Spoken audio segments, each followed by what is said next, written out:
بسم الله الرحمن الرحیم. د ستر ځواکمن تلپاتې مهربان لا یزال د عالم وجوداتو د کائناتو او د بشریت د ستر خالق او تخلیق کوونکی ذات په سپېڅلي نامه السلام علیکم ورحمت الله وبرکاتو. ډېر خوښ یم چې هیواد ادبي بهیر خپله 310 پرتمینه ونیزه غونډه نن بیا کوربتوب کوي او د دې غونډې د لیکچر دپاره چې د ژبې او ادب اړیکه ده ډېره خوندوره پراخه او تر اوسه د بهیر په غېږه کې نه ویل کېدونکې سوژه او سکالو ده چې پر دې نن بحث کوو، خبرې کوو. په دې موضوع ډېرې پراخې خبرې کېدلی سي او د تحقیق مسله هم ده چې دا باید ډېره پراخه وڅېړل سي تر څو د ژبې او ادب اړیکه څرګنده سي په تېره ځوانانو دپاره، تر څو دوی پرې وپوهېږي چې ژبه څه ده، ادب څه ده او ترمنځ یې اړیکه څه ده. آیا ژبه بغیر او له ادب پرته ژوند کولی سي، پاتې کېدی سي؟ او له ادب پرته ژبه څه ده، اهمیت او ارزښت او ماهیت یې څه ده؟ پر دې ټولو موضوعاتو بحث کوو، خبرې کوو او غواړم چې لیکچر لنډ وي، تاسو ته ستړی کوونکی نه وي. د دې ترڅنګ به پای کې چې هره پوښتنه لرئ پر دې موضوع باندې نو زه به چمتو یم انشاءالله. که څه هم چې ما مخکې یادونه وکړه ډېره پراخه موضوع ده، خو د تل په څیر ما د بهیر په غېږه کې ویلي دي چې کله لیکچر وي او کومه موضوع د لیکچر دپاره چمتو سي په هغه ورځ بیا د بهیروالو هجوم ډېر کم وي د کمیت په لحاظ باندې. هغوی نو ډېر زړه نه ښه کوي او حال دا چې ادبي لیکچرونه دي چې تاسې سازولی سي، تاسې جوړولی سي، تاسې باندې ادب او ژبه پېژندلی سي، تاسې باندې ښه شعر پېژني او له دې پرته که هر څه ووسئ هېڅ هم نه یاست. ځکه چې تاسې په ادبیاتو ونه پوهېږئ، په خپله ژبه ونه پوهېږئ او په ادب ونه پوهېږئ، په ارزښت او ماهیت یې ونه پوهېږئ. معنا دا چې یوازې د شعر تخلیق کوونکي او د الفاظو وډونکي به پاتې سئ او بس، نه به نور شاهکارونه وکړي او نه به نور پرمختګونه وکړي. نو نن بیا هم همغه مینه را څرګندېږي چې لیکچر سره زموږ ځوان نسل څومره مینه لري، څومره خلوص لري، څومره دوی د لیکچر دپاره چمتو دي چې واورول سي او دوی ورته د زړه په غوږونو غوږ ونیسي. له ګیلو او ناندریو را تېرېږم، راځم اصلي موضوع ته چې د ژبې او ادب اړیکه ده.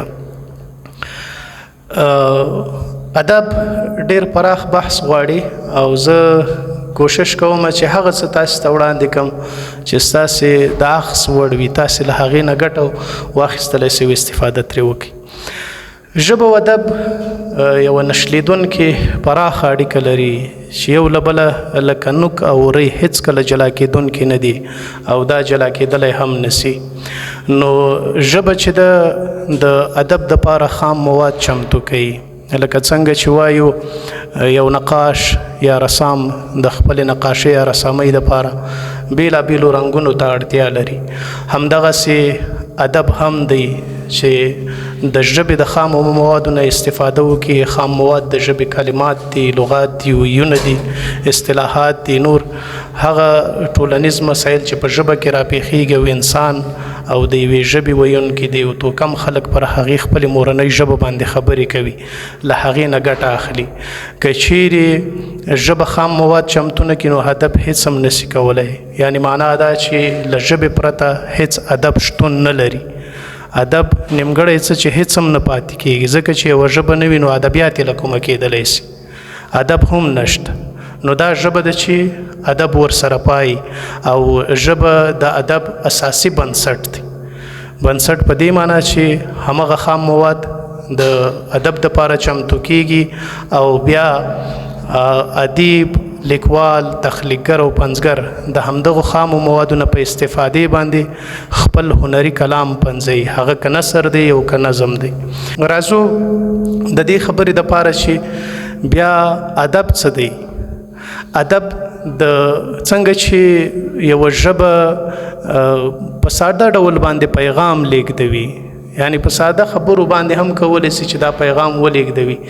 د ژبې اساس دا دی، یعنی خبرو د پوهولو راپوهولو یوه وسیله ده د افهام او تفهیم وسیله ده، خو ادب بیا له همدغې زاویې نه ګټه اخلي او د خپل هنري خلاقیت په وجه باندې افکار، فکرونه، د زړه وندرونه ویلې، د ټولنې هغه خبرې چې څوک یې په ساده خبرو انعکاس نسی ورکولی او نه یې چاته رسولی سي او نه هغه پیغام وړاندې کولی سي، نو هغه کار بیا ادب کوي چې په ډیره هنري ژبه باندې د استعارو، د کنایو، د ابهام، د تشبیهاتو په ژبه باندې دغه خام مواد په هنري بڼه چمتو کوي او تر لوستونکي او اوریدونکي رسوي. نو دا بیا د ادب کار دی چې په دې ډول باندې ادب له ژبې نه په دغه وسیله باندې په دغه ډول ګټه اخلي. لومړنی هغه څه چې ډیر مهم دي د یوې ژبې دپاره هغه او د ادب ترمنځ د دې اړیکه ده. ما مخکې په خبرو کې هم دا یادونه وکړه چې له ژبې پرته هیڅ ادب شتون نه لري او نشي رامنځته کېدلی، او د ادب اساس د ژبې په خامو موادو درېږي. بیرته بیا همدغه ادب د ژبې د ودې د پرمختګ اساسي محور ګرځېدلی دی. که چیرې ادب نه وي ژبه هم نیمګړې پاتې کېږي، پرمختګ نسی کولی. نو دلته دا چې ادب د ژبې د پرمختګ دپاره یوه ستره وسیله ګرځېدلې ده او له همدې نه ګټه اخیستل بې شمېره لیکوالان، شاعران، ادیبان، فرهنګیان، څېړونکي، تاریخ پوهان له همدې زاویې ګټه اخلي او د ژبې د پرمختګ دپاره تخلیق کوي، څېړنې کوي او د دې ترڅنګ خپل کار او زیار ته دوام ورکوي. کله چې موږ وایو چې ژبه د افهام او تفهیم وسیله ده، یعنی د مخاطب د پوهولو راپوهولو وسیله ده، ترڅو ته خپل خبرې هغه ته وکړي، خپل پیغام ورته ورسوي او د خپلو هغو احساساتو غم او ښادۍ چې ته په وجود کې لري، په ټولنه کې لري، په زړه کې له ځانه سره لري، هغه ورسره شریک کړي. خو بیرته ادب همدا هنري کوي، یعنی یوازې یو مخاطب نه پیدا کېږي دلته. کله چې هنري سي هغه که په منظوم وي او که په منثور لیکنه باندې وي، نو هغه هر لوستونکی د یو بل چا درد احساسولی سي، د یو بل چا د زړه خبرې احساسولی سي چې شاعر یا لیکوال له کومې زاویې غږېدلی دی، پر څه غږېدلی دی. دا مهمه اړیکه د دې دواړو ترمنځ شتون لري او له یو بله هیڅ کله نه جلا کېدونکي دي، جلا کېدلی نسي. کله چې یو لیکوال ناول لیکي، ادبي ټوټه لیکي، لنډه کیسه لیکي، داستان لیکي، رومان لیکي او شاعر هم کلام منظوم کوي، یوازې غزل نه، قصیده، مسدس، مخمس، ترکیب بند، ترجیب بند، نور فرمونه د شعر پنځوي. له ژبې پرته، د ژبې د لغاتو پرته، د ژبې د اصطلاحاتو پرته، د ژبې د ویونو پرته هیڅ کله هم نسی کولی. نو دلته ده چې د ژبې او ادب اړیکه تلپاتې او نه جلا کېدونکې ده چې هیڅ کله یو ناظم یا نظم کوونکی چې خبرې منظم کوي، هنري کوي او د دې ترڅنګ لیکوال له ژبې پرته هیڅ کله خپل کلام نسی وډلی او نه یې رامنځته کولی سي. څلورم راځو ادب څنګه بډایه کیږي. دا ډیره اساسي مسله ده، ځکه چې ډیری ځوان شاعران یوازې د تخلیق په فکر کې وي، خو کله مو دا فکر کړی دی چې ستاسې همدغه هر تخلیق چې دی، هغه که په شعر وي او که په نثر وي، ستاسې ادب ژبه بډایه کولی سي. ځینې خلک خپلو تخلیقونو ته په ډیره کمه سترګه ګوري. زه کله کله وایم چې یو څوک 2 کرښې هم په سپین کاغذ باندې راکاږي، دې ته باید په درنښت یو څوک قایل سي. همدغه کرښې ورو ورو هنري کېږي، همدا پخېږي، خیال ورته پخېږي، فکر ورته جوړېږي، د هنریت او نوښت ژبه اخلي. نو د دې دپاره د صبر او زغم له کاسې باید کار واخلو. یعنی دا معنا چې مونږ د صبر کاسه په بې صبرۍ باندې ډکه نه کړو. یو چا کله چې تخلیق کړی وي، که هغه هر څومره کمزوری وي، د دې ترڅنګ چې مونږ هغه تحقیر کو، ویې رټو چې څه دي لیکلي، دا د لوست نه دي، دا د وړاندې کولو نه دي. نه، تاسې دا باور وکئ. دلته به ډېر کسان داسې وي، داسې نه و چې پخوا و چې په لومړیو کې وو، خو دا د تشویق د داد او د دې ترڅنګ د سپارښتنو کله کله د نقدونو له وجې چې نقد پرې وسي، دلته کره کتنې پرې وسي، حتی ورته ووایي چې ستا په دغه کلام کې په دغه ځای کې تېروتنې دي، نو په هغه وخت باندې کلام هم هنري کېدلی سي او د ادب ترڅنګ ژبه هم پرمختللې کېږي. مونږ ډېری هڅه دا کړې ده چې سولیدلې خبرې راواخلو، په شعرونو کې تکرار خبرې وکړو، تکرار موضوعات راواخلو، تکرار تصویرونه راواخلو، او نثر مو همداسې کله کله یو کیسه یو چا راخیستې وي، یو بل لیکوال راولګېږي د هغه د بېلې زاویې نه هغه همغه موضوع راواخلي، ویې شني خپل وخت او هغه د قلم رنګ هم پرې ځایږي. نو دا نه ده پکار، موږ همیشه باید د نوو خبرو پسې لاړ سو، نوې سوژې ځان ته پیدا کړو. د ادب دپاره که کار کوو نو دا اساسي کار دی چې نوې خبرې باید وسي، نوې موضوعات پیدا سي په شعر کې او په نثر په دواړو کې. تاسې وګورئ په پښتو ادب کې ډېرې داسې کیسې شته دی چې هم منظومې شوي دي او هم په نثر باندې لیکل سوي.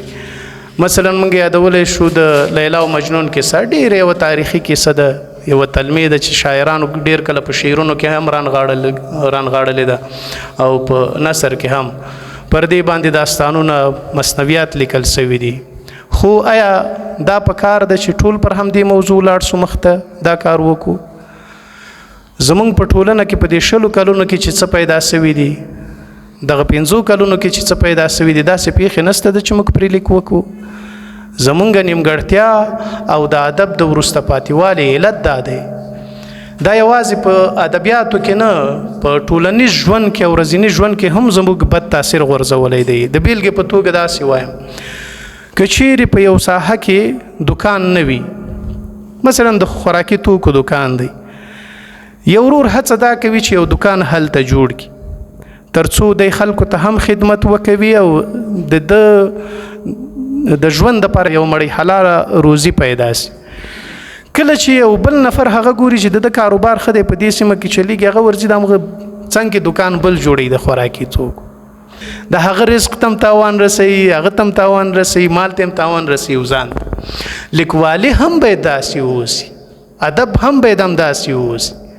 که چیرې یو څوک یو نوې سوژه راوړي او نوې کار کوي، نو دې ته پکار ده چې بل لیکوال هم په نوو موضوعاتو پسې وګرځي، سولیدلو خبرو نه تیر سي. کله چې ته سولیدلې خبرې راخلې، ارزښت یې څه شی دی؟ ما په یو کتاب کې لوستل، 17 کاله د مخه د ادبي تنقید یو کتاب و، په هغې کې ویل چې ادبي غلا په 3 ډوله ده. له 2 نورې تېرېږم، دغه یو چې د نن ورځې له موضوعاتو سره اړخ لګي هغه وایم.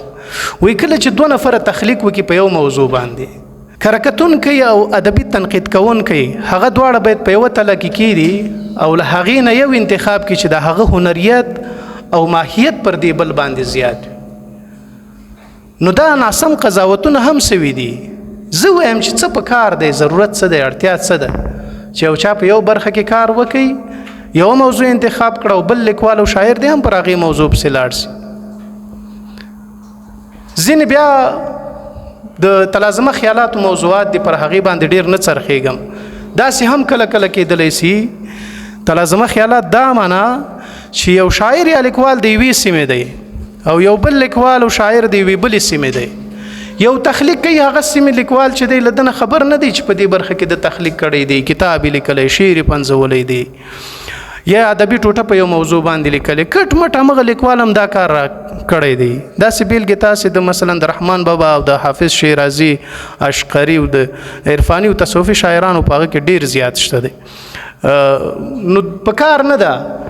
دلته بیا یوه بیلګه شته دی چې موږ کولی سو کله چې داسې تلازمه خیالاتو موضوع راشي، نو هغه دواړه تخلیق باید له منځه یو نه وړل سي او پر یو بل باندې تنقید هم ونه سي، ځکه ژبې سره بیلې دي، فرهنګونه سره بیل دي. خو بیا هم چې یو لیکوال دا راخلي، بیله خبره ده، جلا خبره ده. خدا چې د یوې ژبې لیکوالان وي او هغه یوه موضوع ګڼ لیکوالان راواخلي، نو دلته ده چې ادب د کمرنګۍ سره مخ کېږي.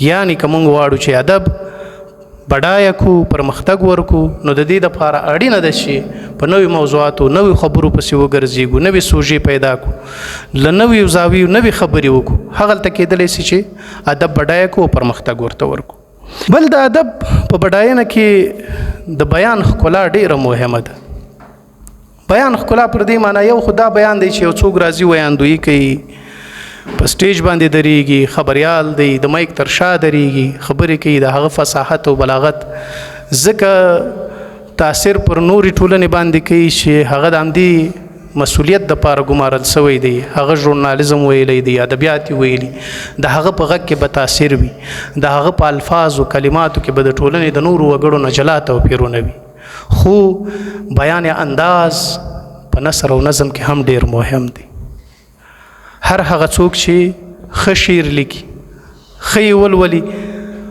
په یو اورېدونکي باندې جلا او ځانګړی اغېز پرې باسي ډېر څوک داسې شته دی چې ښه شعر لیکي خو ښه یې لوستلی نه سي ګډو ماتې کې نو هر هغه څوک چې ښه تخلیق کوي بیان انداز ډېر باید زیات ولري او د دې دپاره هڅه مهمه ده دا نه دی چې بیان انداز همداسې دی یو خارق العاده د انسان په وجود کې پیدا کیږي هغه د ګوتو په شمیر خلک وي چې پر سټیج ودرېږي د دغه تر نورو توپیر لري جلا انداز به لري فصاحت او بلاغت به د ژبې لري د ویلو طرز او انداز به بیل وي خو په زیات ممارست او تمرین باندې هر وګړی کولی سي چې خپله ژبه خپله لحن خپل هغه فزیکي حالت د ویاندویۍ دپاره د خپل شعر د کلام د دکلمې دپاره د خپل هنري نثر د ویلو دپاره جوړ رسا او ښکلی کړي نو دې دپاره هڅه او روزمره تمرین کول تاسې یوه اونۍ ځان سره تلاش وکئ د خپلو هیلو ته خامخا رسیږئ او هر څوک کولی سي چې په سټیج باندې هم ودرېږي ښه شعر ووایي او ښه نثر ووایي نو هڅه همدا پکار ده په تیره ځوانان هغه څوک چې بیا د ادیب او شاعر او لیکوال او فرهنګي شخصیت نوم ورپورې دی هغه د خامخا تلاش وکړي چې طرز بیان یې ښکلی وي د نورو خلکو نه د نورو هغو اشخاصو نه چې هغه په ټولنه کې موجود دي ژوند کې او په بېلابېلو چارو مصروف دي تاسې باور وکئ تاسو د خبرو تږي به خلک وي درته به راځي چې راځئ یو څو دقیقې را سره مجلس وکئ کښېنئ را سره تاسې ته به راځي تاسې به نه ورځئ تاسې غېږې ته به منډې راوایي نو دا اړینه او مهمه ده د ادب د بډاینې دپاره چې د نورو موضوعاتو خبرو ترڅنګ دا برخه هم وپالئ پنځم ژبه څنګه ادب ته وده ورکوي لکه مخکې مې چې وویل ژبه د ادب اساسي بنسټ دی دا اساسي وسیله ده د ادب د بډایه کولو دپاره د ودې او پرمختګ دپاره موږ کله چې د ژبې خبره کوو چې ادب څنګه بډایه کولی سي او ما مخکې په پیل کې تاسو ته ویلي چې له ژبې پرته ادب هیڅ شتون نه لري نو ژبه اساسي رول لري چې ادب پیاوړی کړي هغه د ښه هنري لیکنو په ذریعه باندې کېدلی سي چې ښه پیغام پکې نغښتی وي ښه نثر ولیکلی سي په ادبي مزایاو ادبي صنعتونو او نورو بیلابیلو ښکلاو باندې مالامال تخلیقونه او لیکنې وسي او ټولنې ته وړاندې کړی سي ژباړې وسي د بیلابیلو ژبو نه ژباړې راوړو او د دې ترڅنګ په خپله ژبه کې هغه ناویلې پیښې هغه ناویلې تصویرونه هغه څه چې تر اوسه ابراز شوي نه دي هغه څه چې تر اوسه انعکاس نه دی ورکړل سوی په لفظونو کې هغه څه چې تر اوسه د انسان له سترګو او د غوږونو له پردو لا پټ پاتې دي هغه له خاورو له ایرو رابرسیره کړو ټولنې ته یې وړاندې کړو ټولنې ته فکر پرې ورکړو د یوې ژبې او د توکم د خلکو هغه کیسې راواخیستل شي چې تر اوسه د خلکو نه لرې پاتې سوي دي او د خلکو نظر او د قلم او د قلموالو فکر لا نه دی ورسېدلی هغې دپاره تلاش باید وسي چې هغه خبرې راواخیستل سي هغه ولیکل سي په کتابي بڼه باندې وړاندې سي تر څو راتلونکي نسلونه پر دې قضاوتونه وکړي او دې هغو ناخوالو ته متوجه وي چې په ټولنه کې وجود لري او د کلونو کلونو راهیسې د ټولنې لمنه نیولې ده که چیرې موږ خپلې کیسې پټې پرېږدو، نه یې را برسېره کوو، ناویلې مو پټ همداسې پرېښې دي، نو هېڅکله زموږ راتلونکی نسل هم ورته نشي متوجه کېدلی. هغوی به په نوي فکر باندې مخ ته ځي، هغوی به نوې لاره نیسي، دا خبرې به همداسې پاتې کېږي. دا ځکه وایم چې په ټولنه کې داسې اشخاص شته چې دیوانونه یې لیکلي دي، بې شمېره کتابونه لري، اوس د مرګ پابندي خوب یې دی، خو اولاد کورنۍ کېدای شي سواد ونه لري، د دې په ارزښت او ماهیت ونه پوهېږي. هغوی تر اوسه هڅه نه ده کړې چې کتابونه دي په چاپګاڼه سي او ټولنې ته دې وړاندې سي. داسې ډېر بې شمېره مثالونه زما په څنګ کې ژوند کوي چې اوس نسته، خو زه یې پېژنم چې پلار، ورور او د کورنۍ ډېری غړي د ادب او فرهنګ ډېر مخکښ خلک وو، خو هغوی خلک نه پیژني. نو د دې پیژندنې دپاره پکار ده چې دغه کتابونه د وخت سره سم ټولنې ته وړاندې سي.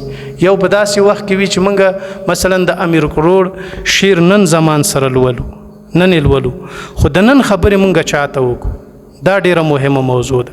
که موږ نن خبرې راخلو نو د نن وګړي دپاره یې باید ولیکو.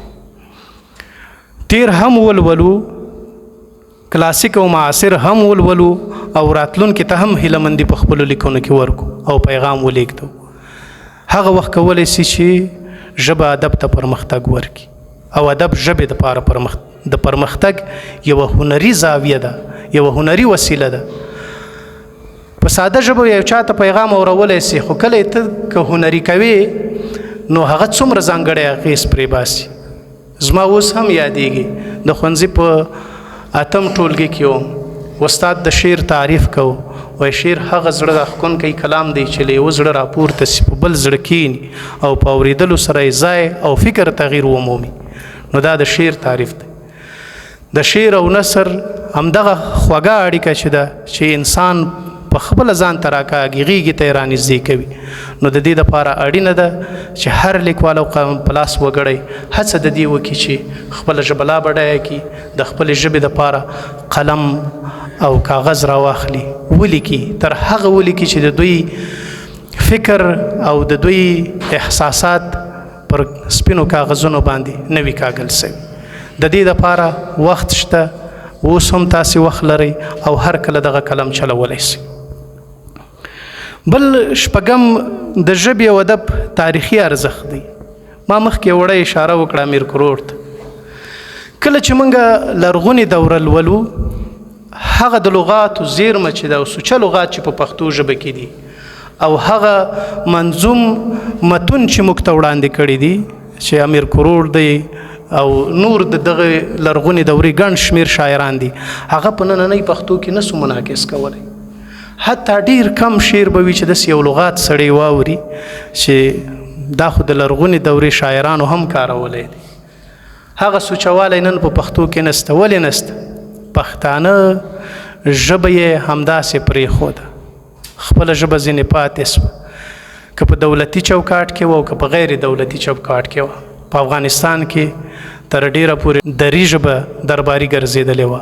په دربار کې په خلکو خبرې کولې، مکتوبونه او استلامونه او نورې چارې په دري ژبه باندې حتی تر ننه پورې کارول کېدي. اوس په دغه 15 کلنه دوره کې خورا ډیر تغییر راغلی دی، بدلون راغلی دی چې پښتو ژبه د نظام او دولت ژبه هم ګرځېدلې ده. مخکې به دی چې یو مکتوب په پښتو باندې ولیکو، ادارې ته به لاړه، بیا به یې پر تا د تعصبګر ټاپه لګوله چې دا متعصب دی، چې ته په خپله ژبه ګړې دی او خپل وطن دی او تا یو مکتوب نه سوی ورکول. دغلته ده چې ژبه وروسته پاتې کېږي. نو همدغسې موږ چې د لرغونې ژبې سوچوالی احساسوو، نن چې د نظم متون موږ لولو او هغه سوچوالی په پښتو ژبه کې چې هغه وخت اوس نه دی پاتې، معنا دا ده چې ژبه له نورو ژبو سره ګډه سوې ده پښتو. تاسې که دا اوس هم مثلا هغه د کندهار لرې پرتو سیمو ته لاړ شئ، هلمند ته ولاړ شئ، زابل ته ولاړ شئ، خوست ته ولاړ شئ، پکتیکا په دې دنګو غرونو کې وګرځېږئ، خلک پیدا کړئ، ورسره وګړېږئ، تاسې به د هغې پښتو سوچوالي ته ګوته په خوله پاتې شئ. مګر کوم خلک چې په مرکزیت کې اوسي، د هغو پښتو نیمه هم نه ده پاتې. صحیح ده، اسانه شوې ده، خو څومره زیانونه یې نور لیدلی دي. تا د خپلو لغاتو زیرمه په اوبو له وکړه، خپل لغات هیر کړه، خپل فرهنګ او کلچر ته نه هیریږي، کلتور د شاته پرېښی دی، خپل ویونه اصطلاحات او ژبې د شاته پرېښي دي، یوازې د نورو ژبو په لغاتو پسې ګرځېدلی، د نورو ژبو لغات ترې راوړي. تاسې ډېر د معاصر ځوان شاعران وګورئ، حتی په خپلو شعرونو کې په دې 20 کلونو کې انګلیسي الفاظ کارول. دا د ژبې د بربادۍ علت دی. ژبه هغه وخت بډایه کیږي چې ته خپل لغات وکارې، که نشته پسې وپلټېږي، وګرځېږي، پسې پیدا یې کې بدیلونه یې وپلټي. د ژبې پرمختګ په دې باندې نه دی چې ته د عربي، د فارسي، د انګلیسي او د نورو ژبو لغات راواخله په خپلې ژبه کې وکارو. دا د ژبې د وروسته پاتې والي او د خلکو د بیا ارزښته کېدو او په ورځ تر بلې د زوال په طرف د یوې ژبې او د هغې ژبې د ویونکو د تګ ښکاره تصویر را څرګندوي. تاسې به ډېرې بېلګې اورېدلي. ما اوس ولیدل چې ستاسو پر شونډو خندا خوره سوه د دې خبرې په اورېدو چې انګلیسي لغات هم په پښتو شعر کې کارېدل، د طنز دپاره کارېدل، د ټوکې دپاره کارېدل. او ځینې شاعران په لوی لاس باندې که لیکوالان هم دي دا هڅه کوي چې د نورو ژبو ویونو لغاتونه راواخلي او دوی یوازې لغت پرانی وکړي په شعر کې. لغت پرانی دا معنا نه لري چې ته د نورو ژبې لغات راواخله. د خپلې ژبې لغاتو ته هنري ښکلا ورکول دا لغت پرانی ده. دا نه ده چې ته د نورو ژبو لغات راواخلي په خپله ژبه کې استعمال کې. حتی د قافیې دپاره ما داسې غزلونه، داسې نظمونه او داسې لیکنې اورېدلې دي چې خپله قافیه ترېنه ورکه سوې، د انګلیسي ژبې او لغات یې راخیستی د قافیې په توګه یې کارولی دی، چې دا د بربادۍ او زوال نتیجه ده. هسته د پسې وپلټېږه، یو لغات نوي بل پیدا کولی سي، بل تصویر ورته وکاږه. نو په هغه وخت کې ژبه او ادب د یو بل ملاتړي کېدلی سي او د یو بل په اوږه لاس کې دي، تر څو ژبه ادب بډایه کی او ادب ژبې ته پرمختګ ورکړي. نو له دې پرته بیا دواړه نیمګړي پاتې کېږي او هیڅکله پرمختګ نشي کولی. د دې ترڅنګ که موږ د ژبې د ادبي پرمختګ خبره کوو، نو که چیرې خوشحال لولو، رحمان بابا لولو، غنی خان لولو، حمزه لولو، بیا د خوشحال هغه زامن چې د ادب، د فرهنګ او شعر لپاره زیار کښلی دی او هغوی د دیوانونو خلک دي. اشرف خان هجري د خوشحال مشر زوی چې د زندانی لومړني شاعر د پښتو ژبې مسما دی او پر همدې نوم یادیږي، چې په زندان کې د یو دیوان ولیکي. هغه ادبیات چې د خوشحال د کورنۍ په میراث پښتو ژبې ته پاتې دي. نن کومه دی بدیل؟ نن موږ څه لرو بدیلونه؟ موږ پرمختګ کړی که وروسته پاتې سوي یو؟ د وروسته پاتې علتونه خو مو بېلابېل دي. یوازې دا نه چې ژبې سوچوالي خبره ده، د ژبې له نظام نه جلا کېدل هم بېله خبره ده. خو دا چې موږ ادب دپاره څه کړي دا یو جلا کار او زیار غواړي. یعنی مونږ که ژبه ساده کړې ده خو زیانونه مو ډېر لیدلي دي. که ژباړې مو کړي دي هم ژبه چې هغه څه ته ضرورت لري هغه ژباړې ورته نه دي سوي.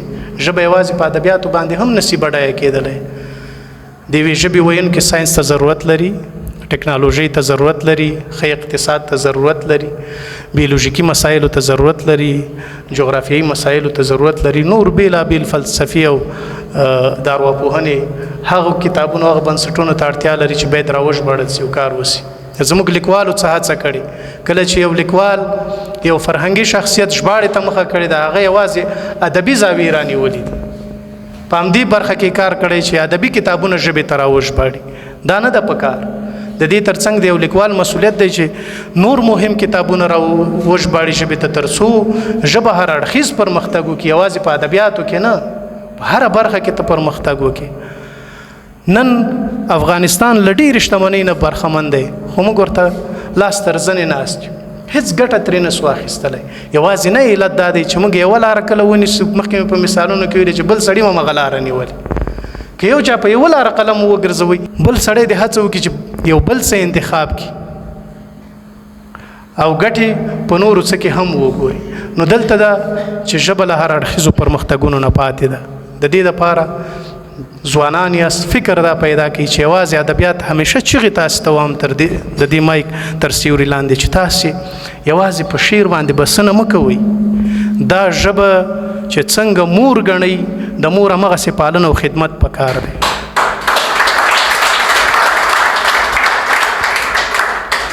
هغه خدمت په کار کولو ترلاسه کیږي. هغه خدمت تاسو په کار او زیار او خلوت یولو باندې کولای شي، په خپل چېړنو باندې کولای شي، په خپل تخلیقونو ژباړو سره کولای شي. که تاسو خپل مور همداسې به سرپرست پرېږدئ او د سره ټکری مو ترې لرې کړی دی، نو بیا هېڅ هم نه پاتې کېږي، نه د هغې زامن یاست او نه مو ورته خدمت کړی دی. تاسې د خپلې مور داسې خدمت وکئ چې نوره نړۍ هم درته ګوته پر خوله پاتې شي. خدمت هر اړخیز دی، یوازې پر ادبیاتو مه تم کېږي چې تاسې ادبي کتابونه راوژباړئ ته وایي چې د بلې ژبې شاعر دا خبره کړې، د بلې ژبې شاعر دا خبره کړې. نه، تاسې عصر دا دی. نن ګورئ زمونږ ډېر ناچیزه دښمنان اوس موږ ته برګ برګ کېږي. په څه برګ درته کېږي چې ته هغه څه نه برخمن نه یې چې نن نړۍ ترې برخمنه ده. ټکنالوژۍ ته ستا ضرورت دی، ته یې نه لرې. ساینس ته ستا ضرورت دی، ته یې نه لرې. ښې وسلې ته ستا ضرورت دی، ته یې نن نه لرې. یوازې په شعر باندې تاسې ټوپک جوړولی شئ، راکټ جوړولی شئ، بارود جوړولی شئ. د ځمکې له تل نه چې د خپله شتمني لرئ سره زر او زمرد او نور قیمتي ډبرې او کاڼي را ایستلی شئ؟ نه یې صحیح کولی. تاسې یوازې ښکلا ترسیموئ چې زما افغانستان داسې دی، بدخشان کې د سرو زرو کانونه دي، پنجشیر مې د زمردو نه ډک دی. نور تاسې هغه زمردو نه ګټه نه سئ اخیستی، هغه سیقل کولی نه سئ، پاکولی نه سئ، مارکیټینګ پرې نه سئ کولی، بازار ته یې نه سئ وړاندې کولی، یوه بله ښکلا نه سئ ورکولی. د دې دپاره د نورو علمونو ضرورت دی، د نورو موضوعاتو ضرورت دی چې هغه باید د ځوان نسل په ذهن او په فکر کې پیچکاري سي او ورته وویل سي چې راځه هغه څوک چې د ادب دپاره نه دي جوړ مه ځئ پر دې لار. هېڅ اړتیا نشته چې تاسې پر هغې لاره بیا مزل وکئ، کلونه لاړ سي، اخر هم لاره ناکامه وي، هېڅ هم ترلاسه نه کوي. نو د دې دپاره یوازینۍ لاره دا ده چې هر هغه څوک د په خپل ځان کې هغه جوهر را ژوندی کړي چې دی هغه وړتیاوې په ده کې پټې پاتې سوي دي، پر همغه لاره تګ وکړي او مخ ته ولاړ سي. یو مسله ما په پیل کې ځکه ونه غوښتل چې نور کله چې څوک لیکچر ته راځي اول پیل له اسلام نه کوي، ژبه راوڅېړي، د اسلام له نظر ژبه څه شی دی، ارزښت څه شی، ماهیت څه دی. ما دا خبره راوړه د پای موضوع ته چې پر پای کې پر دې خبرې وکړم او ارزښت یې تاسې ته پر دې په ډاګه کم شي. الله جل جلاله په خپل کلام کې وایي بسم الله الرحمن الرحیم ولسانا وشفتین. ما آدم ته شونډې ورکړې، ژبه مې ورکړه. بیا درته وایي وآدم الاسماء الحسنى، ما آدم ته نومونه ور زده کړل. نو کله چې الله جل جلاله دومره اصرار پر دې باندې کوي چې ما آدم ته شونډې ورکړې، نومونه مې ور زده کړل، معنا دا ده چې اسلام د ژبې ماهیت او ارزښت په پیل کې تاسو ته په ډاګه کړی دی. د هغې یوازینی مرجع قرآن دی او له قرآن نه لرېوالی هېڅ هم نه پاتې کېږي، نه علم پاتې کېږي، نه هېڅ. هر څه چې تاسو کوئ د قرآن نه یې ترلاسه کولی شئ. غرب هڅه دا کړې ده چې ځینې افکار ټولنې ته ورسي او ټولنه د ناخوالو په وړاندې کولو باندې ځوان نسل تخریبولو افکار او فکري جګړه روانه ده. دې دپاره باید مسلمان امت او ځوانان ډیر بیدار اوسي، فکرمن اوسي. غرب موږ ته تصویري لیک وړاندې کوي چې یو وخت انسانان لیک نه درلوده، پر تصویر باندې خبرې کېدلې، او قرآن موږ ته وایي چې ولسانا وشفتین وهدیناه النجدین نون والقلم وما یسطرون اقرأ باسم ربک الذی خلق. دون خبرې چې ما ته قرآن کوي او غرب ما ته وایي چې انسانان یو وخت کې ژبه نه درلوده، تصویري لیکونه وو. څنګه کېدلی شي؟ آیا آدم علیه السلام ژبه نه درلوده؟ زیاتو کم 1,40,000 پیغمبران چې د دې ځمکې او د مخلوق او د بندگانو د هر پیغمبر د امت د هدایت دپاره رالیږل سوي دي، یوه ژبه نه درلوده، لیک نه درلودی. کره حدیث موجود دی چې ادریس علیه السلام من خط بالقلم، لومړنی شخص د ځمکې پر سر ادریس علیه السلام و چې په قلم باندې خط ولیکي. تاسې اوس د ادریس علیه السلام زمانه راوڅېړئ چې نن څونه کلونه تیریږي. مسلمان امت باید ویده پاتې نه سي. دا فکري مبارزه باید تاسې دوامداره وکړئ. د دې دپاره متوجه اوسئ ستاسې د ژبې ارزښت، د ځان ارزښت، د ټولنې، د هیواد، د ملت، د خلکو، حتی د لباس ارزښت زما په فکري جګړه کې اخته. تاسې باید د دې دپاره همیشه بیدار اوسئ تر څو ښه استفاده وکړئ. راځم په دې اخره کې یوه سپارښتنه کوم او نور له خبرو تیریږم.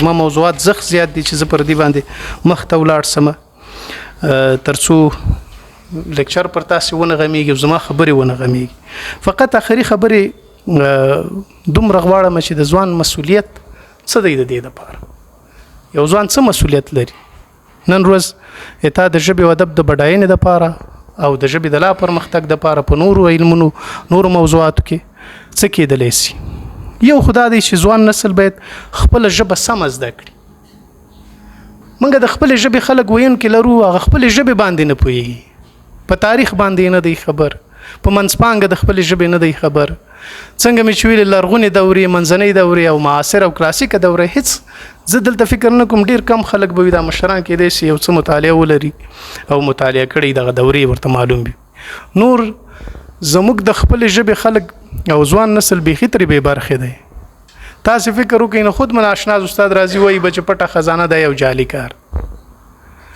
کچېرې مو کار کولای نن به یو چا داسې نقدونه نه کولای تاسو هغه لغات وګورئ چې په هغې کې دي چې ما مخکې په خبرو کې تاسو ته ویل نن ختم دي هغه لغات هیڅ نه زه کاروم نه تاسو کاروئ نه نور فرهنګیان کاروي یعنی هغه وخت کې دا لغات چې موږ درلوده سوچوالی د لغاتو استاد حبیبي چې دا هغه کړي دي مفته کار و چې کلونه څېړنه کوله د دې لپاره تخلیقي کوو پسې ګرځېدل څېړنه او تحقیق ساده کار نه وي نه د خبرو ویلو زما الفاظ ورته نښلي چې زه د هغه نوم اخلم نن چې هغه دا احسان په خپلې ژبې کړی دی او تا ته یې لرغونې او منځنۍ دوره را ژوندۍ کړې نن ته یوازې د شعر پسې ګرځېدلی د مایک تر شا ودرېږه شعر وایې ته وایې چې یو 10 نفر یې وګوري نه د دې دپاره زیار پکار دی نو ځوان باید خپله ژبه سمه زده کړي او د خپلې ژبې په ارزښت او ماهیت وپوهېږي بل دا چې په خپله مورنۍ ژبه باندې زده کړه تر ټولو مهم اساس دی موږ ډېر داسې خلک ولیدل چې له خپلې ژبې او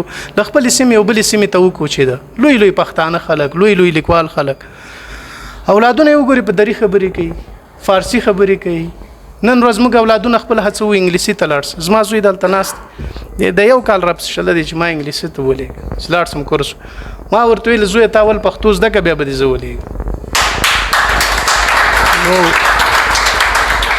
د دې دپاره اول اساس څه شی دی زما زوی خو باید دونه پښتو زده کړي چې املا او انشا یې زده چې زه انګلیسي ته ولېږم هغه انګلیسي هم سمه ووایي دا چې املا او انشا یې زده نه وي ته راځي اول پرې انګلیسي زده کړې عربي پرې زده کړې فارسي پرې زده کړې نو هغه خپله ژبه خامخا هېروي ما سره په یو دفتر کې داسې لیکوالان خلک وو چې زمن به یې راغله 2 خبرې پښتو نه سوی کول ما ورته چې د خدای دپاره تاسې باندې حساب کېږي د ژبې حساب کېږي د ادب حساب کېږي ولې داسې کوو نو د دې دپاره په مورنۍ ژبه زده کړه ډېره مهمه ده حد اقل زمونږ دا ځوانان باید وکولی شي چې یوازې په 12 داسې مه خلاصوي موږ استاد به کیسه کوله ځینې زده کوونکي په هر ټولګي کې وي چې دا 12 نه فارغېږي نو بیا آخري کال وروستي کال باندې زمونږ یو استاد دا ځینو شاګردانو زده کوونکو ته به ویل وایي تاسې 12 خلاص نه کوي 12 تاسې له ځان نه خلاص کړئ تاسې رخصت کړئ نو د دې لپاره پکار ده چې په خپله ژبه مورنۍ ژبه باندې سالمه زده کړه وسي بل یو د کتابونو تخلیق دی چې کتابونه ولیکل سي د دې لپاره هغه څوک چې کتابونه نسی لیکلی د هغو لپاره د کتابونو لوست ډېر مهم دی حد اقل په اونۍ کې یو کتاب خو ولولئ که د ورځې یو کتاب نسی لوستلی 2 ورځو کې وایي 3 ورځو کې خو اونۍ کې یو کتاب خامخا ولولئ نو دغلته ده چې د ځوان نسل ځوان کول مسؤلیت جوړیږي چې خپله ژبه پرې بډایه سي بل عموما لیکوالان او تخلیقګر چې دي یا پنځګر چې دي هغه باید د لیکنو معیار وساتي نن هر سړی قلم په لاس شوی دی هر سړی یو څه لیکي اوس تر ټولو ډېره مخه چې د لیکوالۍ ډب کړې ده او زموږ نسل یې معتاد کړی د هغه چټ جی پي ټي سو الفاظ ورکړي بیرته په اصطلاح په سمونه باندې هم نه پوهېږي چې څه یې ورته وویل ګوره دا فکري جګړه ده په هر لحاظ دښمن کوي تاسو نه استفاده وکړي هغه هم دې دپاره موظف شوی دی چې ستا فکر د خپل ځان په طرف واړی چې هر څه ورته ورکوي هغه خو یې راټولوي تا هغه یو سرچره دی یعنی راټولونکی دی تحقیق کوونکی او څېړونکی نه دی هغه یوازې غلا کوي راټولوي تا ته پیچکاري کوي تا ته درکوي وړاندې کوي تا غلولې خو ته بیرته دومره هم نه یې چې هغه اصلاح کې په سمونه باندې کار وکړي الفاظ به در جوړ کړي خو نور هغه څه خو نسي کولی تا دپاره چې تا د خپلې ژبې پرمختګ ذریعه ګرځي نو دې دپاره اړینه ده چې کتاب ولولئ او له هغه شیانو لرې واوسئ کوشش وکړئ 2 کرښې ولیکئ ځان یې شوی خپله یې ولیکئ ځکه تاسو ته به احساس دا درکړي چې تر زه دا ژبه خو حق لري او څه ورته ولیکم. او بله مهمه مسله چې د دې دپاره د رسنیو سمه کارونه ده. د هر چا په جب کې نن تلویزیون پروت دی، تا سره انټرنیټ شته، دنیا ستا په غېږ کې ده، په جب کې دې پرته ده. که ته د خپلو ټولنیزو رسنیو سمه ګټه واخلې، دلته ډېره ځوانان داسې شته دی چې الفاظ یې جوړ نه وي او لیکنه کوي، حتی 15 یاګانو باندې د پښتو نه پوهېږي، په لیکنخو باندې نه پوهېږي. نو د دې دپاره پکار ده چې د ژبې سالمه زده کړه وسي او د هغې نه پوره ګټه واخلئ. حد اقل دونه وپوهېږي چې تاسو یو پوسټ کوئ، یو بهیر نوم در پورې دی، یو شاعر یو لیکوال، په دونه خو وپوهېږي چې لیکنه خو دې پوسټ خو دې سم وي. نو کله دې چې پوسټ سم شو، کرکټر دې هم سمیږي او پرمختګ هم کېږي. او وروستۍ خبره دا چې د ادب خدمت دا ډېر اړین دی. که موږ نن راټول سوي یو، زه باور لرم او تیرو هم دا باور درلود، موږ د ادبیاتو له غېږې ډېر درانه خلک پیدا کړه، ډېر مخور مخکښ لیکوالان فرهنګیان پښتو ژبې پیدا کړي دي او دا سلسله او لړۍ دوام لري. نو د دې دپاره اړینه ده چې تاسې هم هڅه وکئ، ادب دپاره د خدمت ښه جوګه وګرځېږئ، په شعارونو پسې مه ځئ، په هنر پسې ولاړ سئ، په سمې لارې پسې ولاړ سئ، داسې تخلیق وکئ، داسې پنځونې وکئ، په کال کې یوه لنډه کیسه ولیکئ، یوه ادبي ټوټه ولیکئ، یو غزل تخلیق کړئ، دلته راشئ په سټیج ووایئ چې تنده خړوبه او هغه د ژبې د ارزښت او تلپاتوالي سبب وګرځي. نه دا چې نن وي او سبا نه وي، ساعت بعد دغه تخلیق څوک وانه وي، یعنې تا نه مخ واړوي. نو لوستونکي ته دا وخت مه ورکوئ په خپل خدمت، په خپلو تخلیقونو چې هغه له تا نه هره شیبه تیر سي او مخ در نه واړوي. نو زما خبرې او سپارښتنې همدلته پای ته رسیږي. موضوع ډېره پراخه ده، د ژبې او ادب اړیکې ډېرې زیاتې دي. کور مو ودان، مینه مو کمه مسه، ادب او د ادب سرلارې دي تل ژوندي وي. ډېره مننه.